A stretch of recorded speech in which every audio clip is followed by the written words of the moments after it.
UP सरकार ने IG Amitabh Thakur को सस्पेंड कर दिया है। ठाकुर को नौकरी की सेवा शर्तों के उल्लंघन के आरोप में सस्पेंड किया गया। निलंबन के खिलाफ अब वो अदालत जाएंगे। बता दें कि अमिताभ ठाकुर वही अफसर हैं जिन्होंने मुलायम सिंह पर धमकी देने का आरोप लगाया था। धमकी का ऑडियो सामने आने के बाद अमिताभ ठाकुर पर एक महिला ने रेप का केस दर्ज कराया था। यूपी के आईपीएस अधिकारी अमिताभ ठाकुर अपनी पत्नी के साथ केंद्रीय गृह मंत्रालय भी गए। दरअसल वो अपने राज्य की सरकार से ही जान का खतरा बता रहे हैं। अमिताभ ठाकुर ने केंद्रीय गृह मंत्रालय में अपनी शिकायत दर्ज कराई और मामले की जांच सीबीआई से कराने की मांग की। अपने पति अमिताभ ठाकुर के सस्पेंड होने पर उनकी पत्नी नूतन ठाकुर ने कहा कि जब फर्जी रेप केस दर्ज हो सकता है तो निलंबन छोटी सी चीज है। उन्होंने साफ कहा कि उनके पति ने कुछ गलत नहीं किया। यूपी के सीएम अखिलेश यादव ने अमिताभ ठाकुर के मामले पर चुप्पी तोड़ी। उन्होंने कहा कि आईजी अमिताभ ठाकुर को मुलायम के डांटने में कुछ गलत नहीं है। नेताजी पुलिस और प्रशासन के अधिकारियों को ऐसी सलाह देते रहते हैं। आज से सिंहस्थ कुंभ मेला शुरू हो गया है। सुबह इस भव्य आयोजन की शुरुआत केंद्रीय गृह मंत्री राजनाथ सिंह ने ध्वजारोहण कर की। कुंभ के दौरान श्रद्धालु गोदावरी नदी में पवित्र स्नान करते हुए देखे गए। हिंदू कैलेंडर के मुताबिक नासिक त्र्यंबकेश्वर में हर 12 साल बाद कुंभ मेले का आयोजन होता है, जब सूर्य और बृहस्पति एक साथ सिंह राशि में प्रवेश करते हैं। नासिक में 315 एकड़ में साधुओं के रहने के लिए साधु ग्राम तैयार किया गया है। नासिक प्रशासन कुंभ मेले के लिए पूरी तैयारियां हो चुकी हैं। महाराष्ट्र राज्य सड़क परिवहन निगम ने इस अवसर पर 3000 विशेष बसें मुहैया कराई हैं। सुरक्षा के लिए पुलिस ने चाक चौबंद व्यवस्था की है। 6 देशों की 8 दिवसीय यात्रा खत्म कर आज प्रधानमंत्री नरेंद्र मोदी दिल्ली लौट गए। एयरपोर्ट पर दिल्ली बीजेपी अध्यक्ष सतीश उपाध्याय, विजय गोयल समेत पार्टी के तमाम बड़े नेताओं ने गुलदस्ते के साथ उनका स्वागत किया। आईपीएल 2013 में हुई स्पॉट फिक्सिंग और सट्टेबाजी के मामले में जस्टिस लोधा कमेटी आज अपना फैसला सुनाएगी। लोधा कमेटी ये तय करेगी कि बीसीसीआई के पूर्व अध्यक्ष एन श्रीनिवासन के दामाद गुरुनाथ मयप्पन और राजस्थान रॉयल्स के मालिक राज कुंद्रा को क्या सजा हो। इन दोनों को सुप्रीम कोर्ट ने सट्टेबाजी के लिए दोषी पाया। कमेटी चेन्नई सुपर किंग्स और राजस्थान रॉयल्स का भविष्य भी तय करेगी। शाहजहांपुर में आसाराम यौन शोषण के मामले में मुख्य गवाह कृपाल सिंह की हत्या के बाद उनकी गर्भवती पत्नी ने आत्महत्या करने की धमकी दी। उसने आरोप लगाया है कि उनके पति को सुरक्षा मुहैया नहीं कराई गई थी। कृपाल की पत्नी की मांग है कि उसको सरकारी नौकरी दी जाए। अगर उनकी मांगें नहीं मानी गई तो वो बच्चों समेत आत्महत्या करेंगी। खबरों के मुताबिक पाकिस्तानी उच्चायोग अलगाववादी नेताओं को ईद मिलन की दावत दे रहा है। दावत में हुर्रियत नेता सैयद अली शाह गिलानी, मीरवाइज उमर फारूक, यासिन मलिक समेत शबीर अहमद शाह शामिल होंगे। हालांकि इन्होंने कहा है कि अब तक इन्हें पाकिस्तानी उच्चायोग ने संपर्क नहीं किया। श्रीनगर में 13 जुलाई को शहीदी दिवस के मौके पर मुख्यमंत्री मुफ्ती मोहम्मद सईद और पूर्व सीएम उमर अब्दुल्ला ने भारी सुरक्षा के बीच श्रद्धांजलि दी। आपको बता दें, नौहट्टा में इसी दिन 1931 में राजा की सेना ने प्रदर्शनकारियों पर गोलीबारी की थी।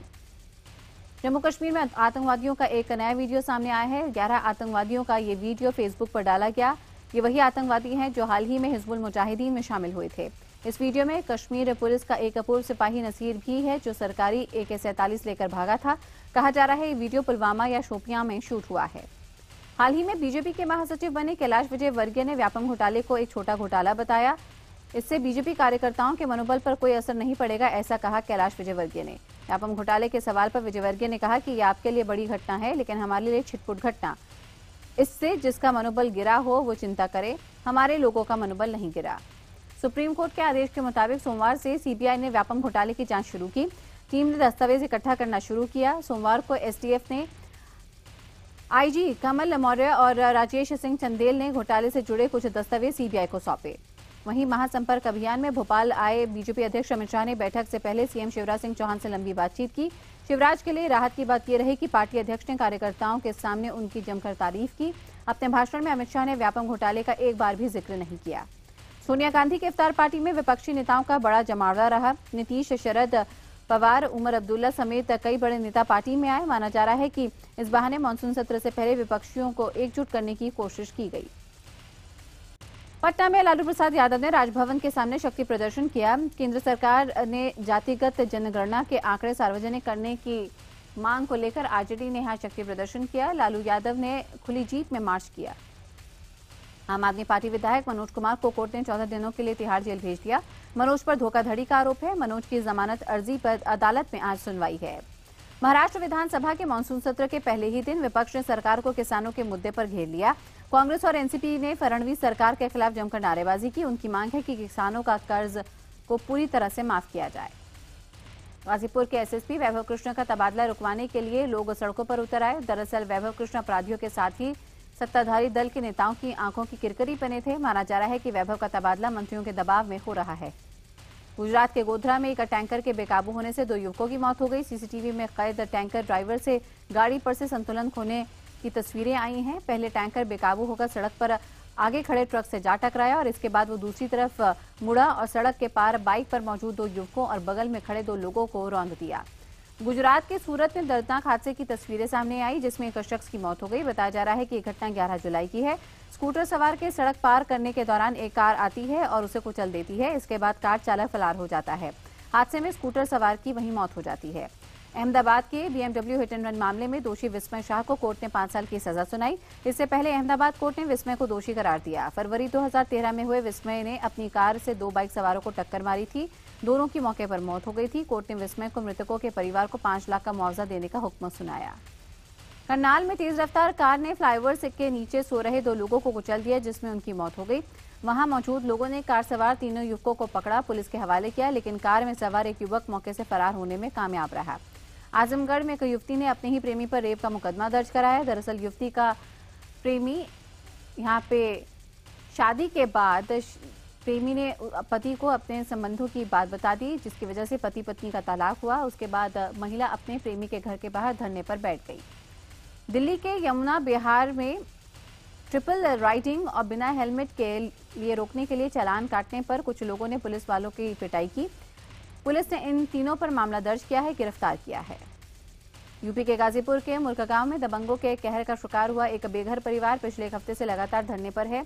दबंगों ने यहां पे लगातार डराया धमकाया इन परिवार वालों को और अब परिवार जिला मुख्यालय पर धरने पर बैठा है। बलिया के घाड़ेहरा गांव में तांत्रिक द्वारा झाड़ फूंक करने के दौरान हवन कुंड में गिरने से एक महिला की दर्दनाक मौत हुई, जिससे पूरे इलाके में सनसनी फैल गई।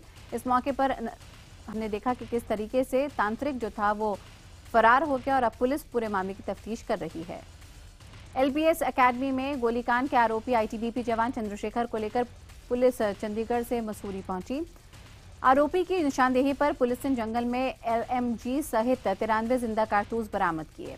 देश की सीमा की सुरक्षा में तैनात BSF में अब तबादला या छुट्टी के लिए पहले वजन घटाने की स्कीम लागू हुई है। BSF के राजस्थान फ्रंटियर ने ये नियम लागू किया। इसका असर ये हुआ है कि 5 महीने में 50 जवान वजन घटाकर फिट हो गए हैं। BSF की राजस्थान फ्रंटियर के कुछ जवानों की मौत के बाद जांच में पाया गया कि उनका वजन ज्यादा था। रक्षा अनुसंधान एवं विकास संगठन ने पोखरण में एंटी टैंक गाइडेड मिसाइल नाग का ट्रायल किया। हवा से जमीन पर मार करने वाली इस मिसाइल को एडवांस लाइट हेलीकॉप्टर से दागा गया। हरदोई में कुएं में गैस बनने से एक ही परिवार के 3 लोगों की मौत हुई। कुएं में लगे पंपिंग सेट को ठीक करने उतरा एक युवक बेहोश हुआ। अचानक उसे बचाने के लिए बाकी लोग भी उतरे, जिसके चलते कुएं में जहरीली गैस के चलते उनकी मौत हो गई। आगरा में एक बैंक से 6 साल पहले मृत शख्स के नाम से लोन जारी करने का मामला सामने आया। साल 2000 में मृत शख्स के नाम से लोन जारी करने का आरोप यूनियन बैंक ऑफ इंडिया पर लगा। एक महिला के फोटो के साथ छेड़छाड़ कर ब्लैकमेलिंग के आरोप में पुलिस ने 2 लोगों को गिरफ्तार किया। बताया जा रहा है कि इसमें फोटोग्राफर है, दूसरा उसका दोस्त। सहारनपुर के दौलतपुर गांव में तेज बारिश की वजह से मकान ढहने से मासूम बच्ची की मौत हो गई। 5 लोग घायल हुए। दरअसल काफी मशक्कत के बाद मलबे से बाहर इन लोगों को निकाला गया, लेकिन बच्ची की मौत हो चुकी थी। हाथरस में 2 बाइक सवारों ने बस को रुकवाकर उसमें सवार एक महिला की गोली मारकर हत्या की, वहां से फरार हुए। महिला एक मर्डर केस में आरोपी थी और कोर्ट से लौट रही थी। मौके पर पहुंची पुलिस ने महिला का शव पोस्टमार्टम के लिए भेजा। पुलिस ने अज्ञात शख्स के खिलाफ मामला दर्ज किया है। छत्तीसगढ़ के सुकमा जिले में IED ब्लास्ट होने से CRPF के 2 जवान जख्मी हो गए। दोनों जख्मी जवानों को हेलीकॉप्टर से जगदलपुर लाया गया, महारानी अस्पताल में भर्ती कराया गया। 3 दिन से जारी बारिश और लैंडस्लाइड के चलते जम्मू श्रीनगर खुल गया है। आपको बता दें, इस हाईवे के खुलने से गाड़ी वालों को राहत है, लेकिन बारिश और भूस्खलन के चलते अमरनाथ यात्रा अभी भी रोकी गई है। 2 दिन से जम्मू से कोई भी जत्था अमरनाथ के लिए नहीं निकला, लेकिन अब रास्ता खुलने के बाद गाड़ियां रवाना हुई हैं। पिछले 3 दिनों से जोरदार बारिश के बाद जम्मू के सीमावर्ती इलाकों के गांवों से लोग पलायन करने पर मजबूर हो गए हैं। गांव के लोग पास के स्कूल में बगैर बिजली और पीने के लायक पानी के बिना रह रहे हैं। दरअसल पानी के तेज बहाव के चलते गांव में कटान हो रहा है, उसमें बिजली के खंभे और ट्रांसफार्मर बह गए हैं। जम्मू कश्मीर पुलिस ने कुलगाम जिले में हिजबुल मुजाहिदीन के फाइनेंस शाखा का बांधाफोड़ किया। पुलिस ने हिजबुल के एक आतंकी को गिरफ्तार किया, जिसके पास से 12 लाख नकद मिले हैं। दरअसल पुलिस ने 2 संदिग्ध को पकड़ा था और उनकी निशानदेही पर एक और शख्स को गिरफ्तार किया, जिसके पास से 5 लाख नकद और दर्जनों सोने के सिक्के मिले। पश्चिम बंगाल के बालूरघाट से दिल दहला देने वाली खबर आई। यहां के सरकारी अस्पताल की नर्स ने पट्टी हटाने के दौरान 8 दिन की मासूम बच्ची के बाएं हाथ का अंगूठा काटा। डायरिया से पीड़ित बच्ची को शुक्रवार को इलाज के लिए अस्पताल में भर्ती कराया गया। रविवार रात बच्ची की छुट्टी होनी थी। इसी दौरान नर्स ने पट्टी हटाने के दौरान 8 दिन की मासूम बच्ची का अंगूठा काट डाला। दिल्ली के नरेला में एशिया की सबसे बड़ी अनाज मंडी की बदहाली के चलते बारिश में करोड़ों रुपए का सैकड़ों टन अनाज बर्बाद हो गया। अनाज के ढेरों में यहां पे अंकुर पैदा हो गए हैं और वो किसी काम के नहीं रह गए हैं। इतना ही नहीं, अब अनाज सड़ने की वजह से बीमारियों का खतरा भी बढ़ गया है। मैगी पर पाबंदी को लेकर आज बॉम्बे हाईकोर्ट में सुनवाई है। नेस्ले ने बैन को चुनौती दी थी, जिसके बाद अदालत ने कंपनी को राहत देते हुए मैगी को भारत के बाहर एक्सपोर्ट करने की इजाजत दी थी। विंबलडन में अपना परचम लहराकर टेनिस सनसनी सानिया मिर्जा हैदराबाद लौटी। एयरपोर्ट पर उनकी एक झलक के लिए फैंस उमड़ पड़े। इस दौरान उन्होंने मीडिया से बात की और विंबलडन के महिला डबल चैंपियन सानिया मिर्जा ने भारतीय महिलाओं से कहा कि आप सपना देख सकती हैं और फिर उसे साकार भी कर सकती हैं। IBN7 के कैमरे पर दुनिया के नंबर 1 खिलाड़ी 2015 विंबलडन चैंपियन नोवाक जोकोविच ने लिएंडर पेस को अपनी गाड़ी से उतरकर बधाई दी। उन्होंने कहा कि उन्हें लिएंडर पेस से प्रेरणा मिलती है। भारत जिम्बाब्वे के बीच तीसरा और आखिरी वनडे आज हरारे में खेला जाएगा। मैच भारतीय समय अनुसार 12:30 बजे दोपहर में होगा। चोटिल अंबाती रायडू की जगह अब संजू सैमसन को मौका मिला है। बता दें कि भारत 2 मैच जीतकर पहले ही सीरीज पर कब्जा कर चुका है। फिल्म बाहुबली को देश और दुनिया में बहुत पसंद किया जा रहा है। फिल्म की कमाई 150 करोड़ को पार कर गई है। आमिर खान के शो सत्यमेव जयते से सुर्खियों में आए माउंटेन मैन दशरथ मांझी पर अब फिल्म बनकर तैयार है। एक्टर नवाजुद्दीन सिद्दीकी की इस फिल्म में मुख्य भूमिका है। दर्शकों को बेसब्री से इस फिल्म का इंतजार है। सामने है इस फिल्म का ट्रेलर। सैफ अली खान और कटरीना की आतंकवाद पर आधारित फिल्म फैंटम को सेंसर बोर्ड ने UA प्रमाण पत्र दिया है। इस फिल्म को कबीर खान ने निर्देशित किया है। फिल्म 28 अगस्त को रिलीज होगी।